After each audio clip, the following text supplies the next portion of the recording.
January blaze that reignited, becoming the deadly Palisades fire.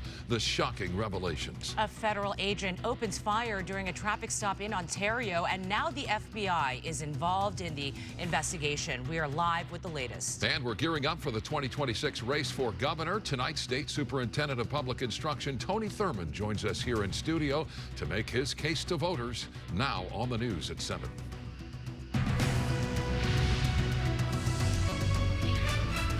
Good evening, I'm Micah Ullman. And I'm Cher Calvin. Explosive new details about the deadly Palisades fire revealed today. The LA Times is reporting it may have been entirely preventable. The paper reveals text messages among firefighters indicating the earlier Lackman fire was still smoldering, but they were ordered to leave. KTLA's Annie Rose Ramos reports. A hiker in Pacific Palisades on January 2nd noticing smoke coming from the ground, zooming his camera into the white smoke rising from the dirt just one day after the Lackman fire ignited here above Skull Rock Trailhead on January 1st. Authorities since arrested this man, charging Jonathan Rindernick for starting that fire. The January 1st fire restarting on January 7th to become the Pacific Palisades fire, destroying thousands of homes and killing 12 people. Alice, your house is gone. I'm so sorry, guys. LA City's fire department saying the Palisades fire was not a rekindle due to failed suppression, but instead the reactivation of an undetectable holdover fire. Meaning it was deeply seated in dense vegetation and roots and continued to burn undetected until catastrophic weather ensued, resulting in the Palisades fire. But video like this one shows the fire may not have been so deeply seated, with the ground still smoldering. And now new reporting out from the LA Times claims firefighters were ordered to roll up their hoses and leave the burn site back on January 2nd. Obtaining text messages from firefighters who were on the ground that day, who said abandoning the fire was a, quote, bad idea. Why weren't additional assets pre-deployed or staged in the Palisades area? Questions now looming about what happened between the time LA firefighters declared the January 1st Lackman fire out and when it rekindled into the catastrophic firestorm that became the Palisades fire. City Fire Department and the County Fire Department certainly have the tools to check those scenes after a fire. And they had 5 or 6 days before the high winds came up to do that. So those are the questions that some panel needs to be asking. And they're tough questions. Now, we have reached out to the LAFD for comments about this matter. They say they have received our request and it has been currently reviewed by their administration. Reporting from the newsroom, Annie Rose Ramos, KTLA 5 News. Neighbors stunned and heartbroken tonight after the body of a 7-year-old boy was found in a freezer in Linwood. The discovery was made during a welfare check after someone called in a tip about a deceased child. It is still not known how or when the boy died.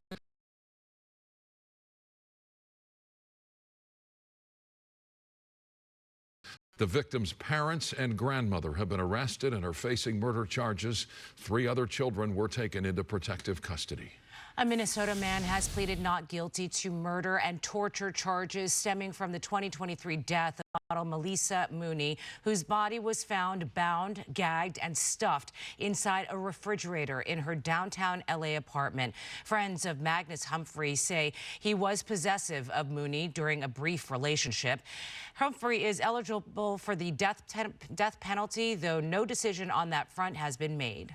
The city of Pasadena has filed a lawsuit in LA Superior Court aimed at holding UCLA to its lease agreement to play home football games at the Rose Bowl. The suit alleges UCLA has expressed intent to relocate home games to SoFi Stadium in Inglewood, what they call a betrayal of trust and tradition. UCLA's current Rose Bowl lease, signed in 2010, runs through 2044. An immigration stop turned violent early this morning in Ontario when a DHS officer opened fire. DHS says the injured driver, who was not the target of the arrest, tried to run over officers. Now the FBI is involved in the investigation. Alina Abovian has the very latest from Ontario. Good evening, guys. That's right. DHS confirming to us that a shooting did take place, but it was not the targeted individual. This is not the first time that DHS claims that vehicles are being used against them. It started Thursday morning. According to a statement from DHS, officers were conducting a stop around 6:30 a.m. in the 2800 block of Vineyard. It's unclear who or what they were after, but they say a second person inadvertently got involved. This statement from DHS: during the stop, an unknown individual, not the target, in a vehicle pulled up in front of the officers. Officers ordered the driver to leave the scene. As the officers began to pull away, the car stopped and attempted to run officers over by reversing directly at them without stopping. An ICE officer, fearing for his life, fired defensive shots at the vehicle. The subject fled the scene and abandoned his vehicle. What we know so far is that there's someone that was shot at. We don't have more information other than that. Two separate scenes unfolding today. The first one, Sky 5, capturing the moments after the shooting, a gray Honda sedan boxed in by what appear to be two unmarked government vehicles. The second scene, inside a motorhome park, a unit taped off as federal agents combed the scene. KTLA spoke with family members who declined to go on camera, but identified the man who was injured as Carlos. Unclear if he was the target or the person in the vehicle who intervened. That's the very latest. I'm Lena Bovin here in Ontario, KTLA 5 News.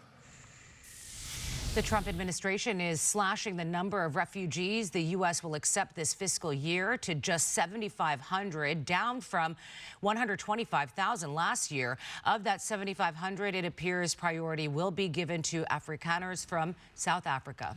King Charles is stripping his brother Prince Andrew of his remaining titles and evicting him from the royal residence. Andrew stepped down from public life in 2019 amid questions surrounding his association with late convicted sex offender Jeffrey Epstein. There is some relief across America's heartland tonight following China's agreement to resume buying soybeans. In talks with Chinese leader Xi Jinping, President Trump also agreed to lower a fentanyl-related tariff on Chinese goods to 10% from 20%. The Senate has approved a resolution to block President Trump's sweeping global tariffs, repealing the emergency declaration he used to justify them. The vote was 51-47 for Republicans, siding with Democrats, but was largely symbolic, as it is unlikely to be taken up by the House. A live look now at Washington, D.C. as the federal government shutdown drags on, now day 30. Senators are returning to their home states tonight and aren't scheduled to return to Capitol Hill until Monday. Federal food aid set to end for over 40 million Americans this Saturday. KTLA's Carlos Salcedo reports on what local leaders are doing before those SNAP benefits expire. Here at the nation's second largest school district, thousands of students rely on SNAP benefits, and officials say they're working to prevent a food crisis come November 1st. On Thursday, LAUSD officials say they're ready to feed low-income students, 270,000 of whom rely on the Supplemental Nutrition Assistance Program, or SNAP. If you are 18 or younger, families, please come to our sites and pick up the equivalent of a dinner. SNAP is known as CalFresh in California and has more than 5.5 million recipients throughout the state, around 1.5 million in LA County alone. Many of those are seniors, veterans, and families with children. Regional food banks and agencies are stepping up their efforts with fears families could go hungry. Governor Gavin Newsom deployed the California National Guard earlier this month to assist with distribution at food banks. The state is providing $80 million in assistance while the federal government remains shut down. State Attorney General Rob Bonta is suing the Trump administration to prevent the suspension of SNAP benefits. The truth is USDA has the funds to pay SNAP benefits, even if the shutdown continues. As long as the federal government shutdown continues, officials say there is a plan in place to feed students and families. Reporting in Westlake, Carlos Salcedo, KTLA 5 News. Much more still ahead here on the KTLA 5 News at 7. Proposition 50 appears headed for victory next week, but the race for